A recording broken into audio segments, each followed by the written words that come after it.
সবাই ভালো আছি। আপনারা কষ্ট করে এসেছেন সেজন্য অনেক ধন্যবাদ। তবে আমরা সময় জ্ঞানটা মাথায় রাখবো ইনশাল্লাহ। এখানে অনেকে এসেছেন জাস্ট 11টায়, আমাদের টাইমটা ছিল 11টায়।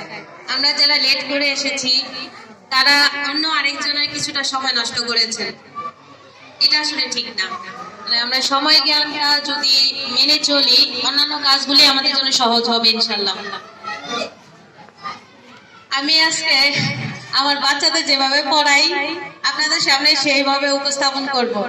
মানে শুধু মুখের কথা না, ওই যে বোর্ডে লিখে নিছি আমার এজেন্ডা গুলি। আমার 3 মাসের পরিকল্পনা, জানুয়ারি ফেব্রুয়ারি মার্চ, কিন্তু 2 মাসের মধ্যে আমি এই কাজগুলি নিশ্চিত করব আপনাদের সহযোগিতায়। আপনাদের সহযোগিতা ছাড়া কোনোভাবেই এই এজেন্ডাগুলি বাস্তবায়ন করা আমার পক্ষে সম্ভব না। স্কুল ড্রেস, আমার ম্যাক্সিমাম বাচ্চার ড্রেস আছে, কিছু বাচ্চার নাই। আমার স্কুলের টিচার, 2-1 টিচারও 1-2টা বাচ্চার ড্রেস তৈরি করে দিচ্ছে যাদের একটু সমস্যা, কিন্তু ওইভাবে তো আসলে সম্ভব হয় না যে অনেক বেশি সমস্যা সমাধান করা আমাদের হাতে নেই। এটা শুধুমাত্র আপনারা পারবেন। উপজেলায় যখন আমাদের মিটিং হয় আমাদের কিভাবে বলা হয় জানেন? আমি তো প্রধান শিক্ষক, আমি তো মিটিং এ যাই, আমাকে বলা হয় আমি গার্জিয়ানদের দারিদ্রতা বুকে ধারণ করি।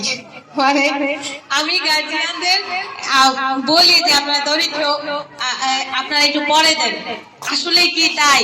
আমি তো ইন্সপায়ার করি, আমি সবাইকে বলি যে যথাসময়ে বাচ্চার স্কুল ড্রেসটা তৈরি করে দেন, কিন্তু আমাকে ওইভাবে শুনতে হয়। আমি আপনাদের ওইভাবে বলছি না, আমি বলছি যে আমার বাচ্চাদের স্কুল ড্রেস, জুতা, সাদা কেটস, আমার ড্রেসের সাথে হচ্ছে সাদা কেটস, সাদা কেটস, এই 2টা জিনিস নিশ্চিত করতেই হবে।